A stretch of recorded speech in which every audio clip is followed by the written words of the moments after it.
Leader of the Opposition, Pritam Singh, has spelt out the limitations of the opposition where resources are concerned. But he's also laid out how his team intends to contribute effectively in Parliament. One analyst say that's to manage the public's expectation of what the opposition can do. Right, so I think Mr. Pritam Singh is not saying that the opposition is going to shy away from that. But I think he's alerting. He's pointing out that the vast differences in terms of resource availability. Right, the government has the backing, or rather, the access to the entire public service. He also wants to be able, to ensure that Singaporeans do not have unduly or unrealistic expectations of what the opposition can do.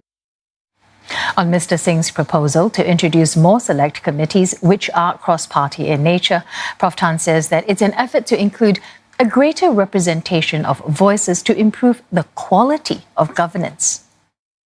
This is an attempt, for Parliament to not just be in contention, right, but to see how, parties working across party platforms, the cross-party approach will enable consensus, to be built, particularly on very difficult issues that the country is facing.